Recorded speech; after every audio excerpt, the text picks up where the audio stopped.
Bom dia, senhores operadores. Eu sou Nilson Almeida. Estou um pouco atrasado hoje com a minha análise de abertura do mercado. O mercado já está em andamento. Vou iniciar pelo mercado americano, mostrando já uma retração no sentido que nós verificamos que poderia acontecer. Dessa forma, aqui está a inclinação, aqui está o rompimento e aqui está a medida em que demos ênfase caso ele tivesse ainda interesse em permanecer com valores mais elevados, poderia vir a esse campo.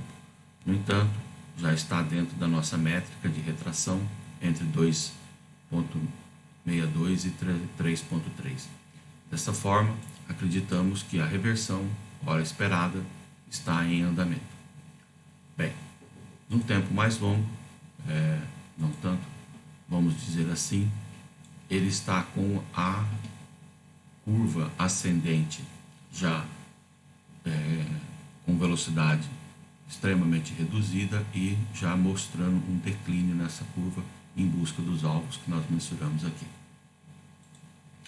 Em relação à moeda japonesa, não há mudança, verifica-se claramente que ela se mantém estável, totalmente estável, durante um período já bem acentuado.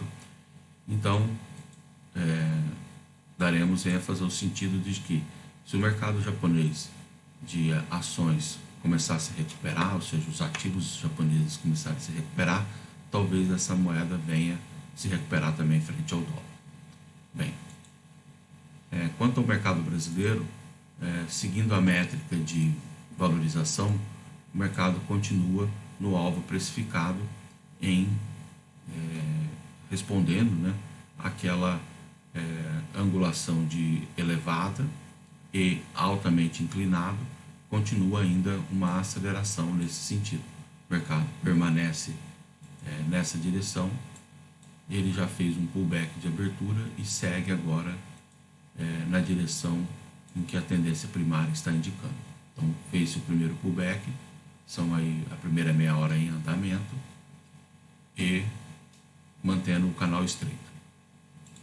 Em relação à moeda brasileira, em relação ao dólar, nosso ativo de referência para risco, ela está, primeiramente fez o gap de abertura, que era se esperado, fez aquele gap de correção e agora mantém em busca da valorização que recentemente tem mostrado. Bem, essa valorização está ligada diretamente à ação do Banco Central brasileiro e não à ação de política econômica do governo. No caso das eleições, diminuindo o risco, ou seja, a moeda brasileira valorizando um pouco mais, mostra-se que a busca pela estabilidade política está dando resultado, ou seja, a sociedade tem interesse na estabilidade política e não haverá algo que atrapalhe essa estabilidade momentaneamente.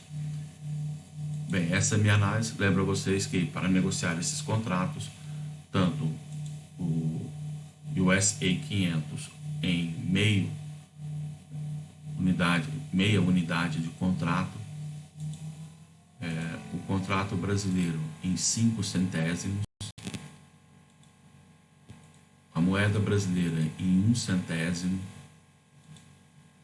e a moeda japonesa, o par dólar-iene, em 1 centavo. Procure o link que está na descrição do vídeo da Active Trades. Para negociar contratos por diferença e derivativos, você corre o risco de perder todo o seu capital. Procure um agente autônomo de investimento, procure a Active Trades para fazer uso das informações que eu divulgo aqui, que são informações estritamente para aprendizado. Não utilize as minhas informações como margem, como chamadas de negociação. Fiquem atentos ao risco e gerencie o seu capital de risco de forma responsável. Obrigado. Vou publicar imediatamente no horário já da abertura do mercado, horário Mato Grosso do Sul.